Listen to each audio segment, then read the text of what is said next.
Hello' guys, কি খবৰ আপোনালোকৰ? আশা কৰোঁ আপোনালোকৰ খবৰ নিশ্চয় ভাল। আজি আপোনালোকলৈ অন্য এটা ৰেচিপি লৈ আহিলোঁ।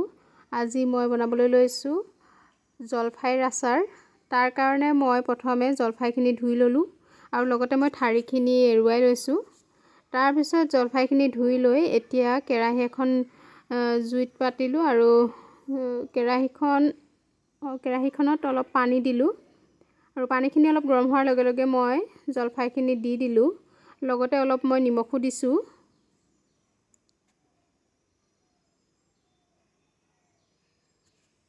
নিমখ দি দিলোঁ। তাৰপিছত আকৌ লাহে লাহেকৈ এনেদৰে লৰাই দিলোঁ যাতে গোটেইখিনি ভালদৰে সিজে।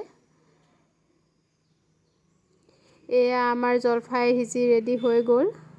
তাৰপিছত এতিয়া মই এখন চালনীত জলফাইখিনি উলিয়াই ল'লোঁ আৰু এতিয়া জলফাইখিনি ৰ'দত শুকাবৰ কাৰণে দিম।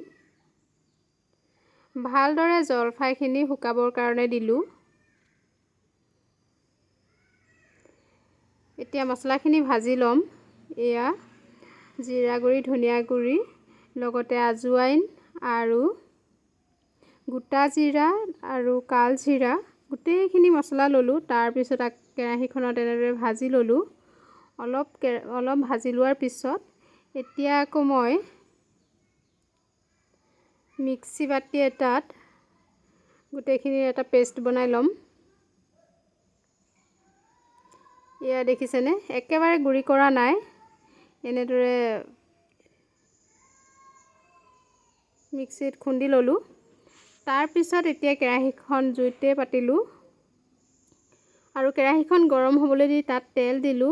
লগতে নিমখ আৰু ক'লা নিমখো দি দিছোঁ অলপ।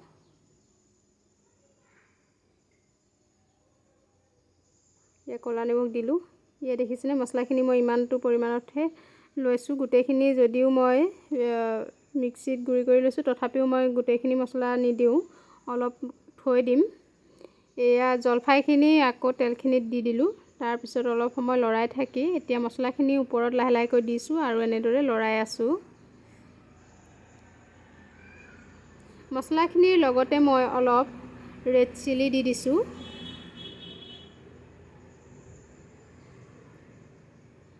এয়া দেখিছেনে আপোনালোকে, তাতে মই জালুকৰ গুড়ি অলপো দি দিছোঁ। ৰেড চিলি আৰু জিৰা গুড়ি দি মই গোটেইখিনি ভালদৰে মিক্স কৰিলোঁ আৰু এয়া লৰাই থাকিলোঁ। অলপ অলপকৈ মই এনেদৰে ভাঙি দিছোঁ। যিহেতু মই গোটা গোটাকৈ দি দিছোঁ, গতিকে তাৰ পৰাই মই অলপ অলপকৈ ভাঙিলোঁ আৰু এয়া আমাৰ আচাৰ ৰেডি হৈ গ'ল। কেনেকুৱা পালে কমেণ্টত জনাব।